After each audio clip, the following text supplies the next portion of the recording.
ಮಜ್ಜಿ ಮಸಾಲ. ಎಂತ ಅಡಿಗೆಯ ರುಚಿಯಾಗೋ ರಹಸ್ಯವು 20 ರೂಪಾಯಿ.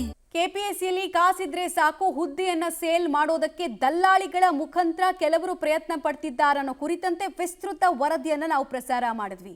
400 ಪಶು ವೈದ್ಯಾಧಿಕಾರಿಗಳ ಹುದ್ದೆಗೆ ಒಂದೊಂದು ಹುದ್ದೆಗೆ 80 ಲಕ್ಷಕ್ಕೂ ಹೆಚ್ಚು ಡಿಮ್ಯಾಂಡ್ ಮಾಡ್ತಾ ಬ್ರಹ್ಮಾಂಡ ಭ್ರಷ್ಟಾಚಾರವನ್ನು ಮಾಡ್ತಿದ್ದಾರೆ ಅಂತ ಸಾಕ್ಷ್ಯಾಧಾರದ ಸಮೇತ ಸುದ್ದಿ ಸ್ಫೋಟ ಮಾಡಿದ್ವಿ. ಈ ಕುರಿತಂತೆ ಈಗ ಅಪ್ಡೇಟ್ ಡೆವಲಪ್ಮೆಂಟ್ ನೋಡ್ತಾ ಹೋಗೋಣ. ಕೆಪಿಎಸ್ಸಿ ವಿರುದ್ಧ ಪಶು ವೈದ್ಯಾಧಿಕಾರಿಗಳಿಂದ ಪ್ರತಿಭಟನೆ ಆಗ್ತಾ ಇದೆ. 400 ಜನ ಪಶು ವೈದ್ಯರ ನೇಮಕಾತಿಯಲ್ಲಿ ಅತಿ ದೊಡ್ಡ ಭ್ರಷ್ಟಾಚಾರ ನಡೆದಿದೆ. ಕೆಪಿಎಸ್ಸಿ ವಿರುದ್ಧ ಬೃಹತ್ ಪ್ರತಿಭಟನೆಗೆ ವಿದ್ಯಾರ್ಥಿಗಳು ಮುಂದಾಗಿದ್ದಾರೆ.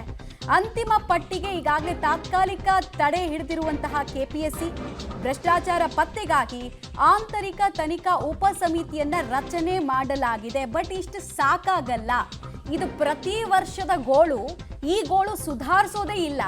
ನಮಗೆ ನ್ಯಾಯ ಅನ್ನೋದು ಎಲ್ಲಿ ಅಂತ ಪಾಪ ಶ್ರಮ ಬಿಟ್ಟು ಏನೋ ಸನ್ಯಾಸಿಗಳ ರೀತಿ ಜೀವನ ನಡೆಸಿ ಪರೀಕ್ಷೆ ಬರೆದವ್ರು ಹೇಳ್ತಾ ಇದ್ದಾರೆ. ಹೀಗಾಗಿ ಅವ್ರಿಗೆ ಪ್ರತಿಭಟನೆಯ ದಾರಿ ಒಂದೇ ಇರೋದು.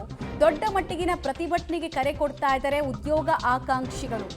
ಕಷ್ಟಪಟ್ಟು ಗೋಲ್ಡ್ ಮೆಡಲಿಸ್ಟ್ಗಳು, ಪ್ರಿಲಿಮ್ಸು ಮೇನ್ಸು ಅಂತ ಕಷ್ಟಪಟ್ಟು ದುಡಿದವರು ಇವತ್ತು ಪ್ರತಿಭಟನೆಯನ್ನ ಮಾಡೋ ಸ್ಥಿತಿ ಇದೆ. ನಿಮಗೆ ನಾವು ವಿಜುವಲ್ಸ್ ತೋರಿಸ್ತಾ ಇದ್ದೀವಿ. ಎಷ್ಟು ಜನ ಅನ್ಯಾಯಕ್ಕೆ ಒಳಗಾದಂತಹ ಸ್ಟೂಡೆಂಟ್ಸು, ಇನ್ನೊಂದು ಕಡೆಗೆ ಸ್ಟಿಂಗ್ ಆಪರೇಷನ್ನು, ಎಲ್ಲ ಮಾಹಿತಿಯನ್ನು ಕೊಡ್ತಾ ಇದ್ದೀವಿ ನಿಮಗೆ. ಇತ್ತೀಚೆಗಷ್ಟೇ ಇಡೀ ದೇಶದಾದ್ಯಂತ ನೀಟ್ ವಿಚಾರದಲ್ಲಿ ಎದ್ದ ಕೋಲಾಹಲ ನೋಡಿದ್ರಿ ನೀವು. ತಪ್ಪು ಸರಿಪಡಿಸ್ಕೊಳ್ಳೋದಕ್ಕೆ ಕೇಂದ್ರ ಸರ್ಕಾರ ಮುಂದಾಗ್ತಾ ಇದೆ. ಬಟ್ ನಮ್ಮ ರಾಜ್ಯದ ಹಣೆ ಬರಹ ಏನು ಅಂತ. ಯಾಕಂದರೆ ಕೆಪಿಎಸ್ಸಿನಲ್ಲಿ ಈ ರೀತಿ ಅನ್ಯಾಯ ಆಗ್ತಿರೋದು ಇದು ಒಂದೇ ಅಲ್ಲ. ಸರಿಯಾಗಿ ನಿಮ್ಗೆ ಇತಿಹಾಸ ಹೇಳಬೇಕಂದ್ರೆ 2011ರಿಂದ ಕೂಡ ಇದೇ ಬಾಳಾಗೋಗಿದೆ.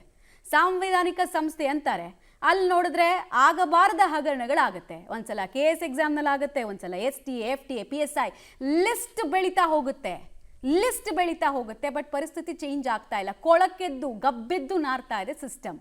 ಯಾರೋ ಇಬ್ಬರನ್ನು ಸಸ್ಪೆಂಡ್ ಮಾಡಿದ್ರೆ ಏನು ಬಂತು ಪ್ರಯೋಜನ?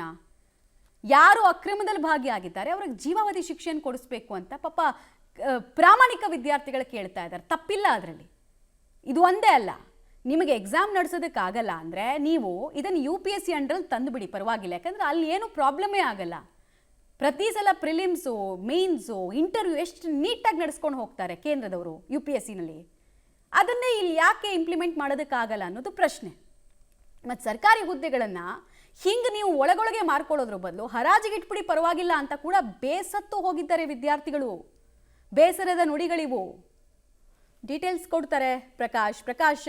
ಎಷ್ಟು ದೊಡ್ಡ ಮಟ್ಟಿಗಿನ ಹೋರಾಟ ಇದು? ಎಷ್ಟು ಜನ ಉದ್ಯೋಗ ಆಕಾಂಕ್ಷಿಗಳು ಈ ಹೋರಾಟಕ್ಕೆ ಸಪೋರ್ಟ್ ಮಾಡ್ತಾ ಇದ್ದಾರೆ? ಅವ್ರ ಡಿಮ್ಯಾಂಡ್ಸ್ ಯಾವ ರೀತಿ ಇದೆ?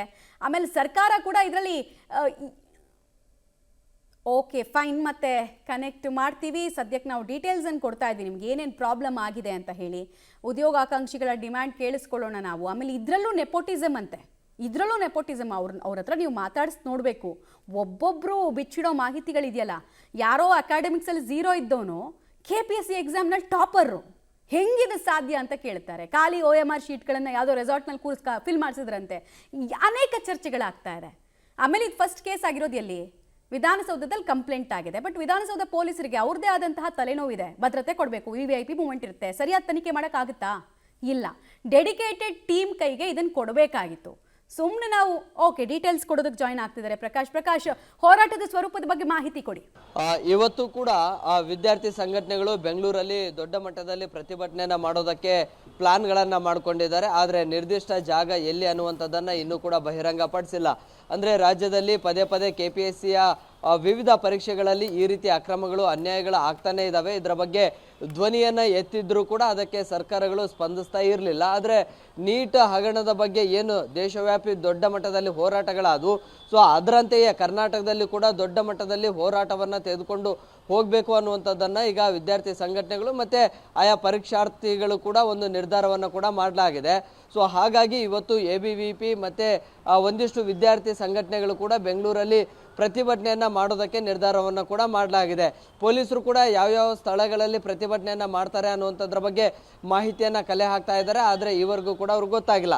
ಜೊತೆಗೆ ವಿದ್ಯಾರ್ಥಿ ಸಂಘಟನೆಗಳ ಈ ಒಂದು ಹೋರಾಟಕ್ಕೆ ಬಿಜೆಪಿ ಸೇರಿದಂತೆ ಪ್ರತಿಪಕ್ಷಗಳು ಕೂಡ ಬೆಂಬಲವನ್ನ ವ್ಯಕ್ತಪಡಿಸ್ತಾ ಇದ್ದಾವೆ. ವಿದ್ಯಾರ್ಥಿಗಳ ಜೊತೆ ತಾವು ಕೂಡ ಹೋರಾಟದಲ್ಲಿ ಭಾಗಿಯಾಗೋದಕ್ಕೆ, ರಾಜ್ಯ ಸರ್ಕಾರವನ್ನ ಇಕ್ಕಟ್ಟಿಗೆ ಸಿಲುಕಿಸೋದಕ್ಕೆ ಒಂದಿಷ್ಟು ಪ್ಲಾನ್ಗಳನ್ನು ಕೂಡ ಮಾಡಿಕೊಳ್ಳಲಾಗಿದೆ. ಅದರ ಜೊತೆಗೆ ಬಿಜೆಪಿಯಿಂದ ಕೂಡ ರಾಜ್ಯದ ಎಲ್ಲ ಜಿಲ್ಲಾ ಕೇಂದ್ರಗಳಲ್ಲಿ ಕೂಡ ಈ ಒಂದು KPSC ಹಗರಣದ ಬಗ್ಗೆ ಹೋರಾಟವನ್ನ ಮಾಡೋದಕ್ಕೆ ಒಂದಿಷ್ಟು ಚಿಂತನೆಗಳನ್ನು ಕೂಡ ನಡೆಸಲಾಗ್ತಾ ಇದೆ.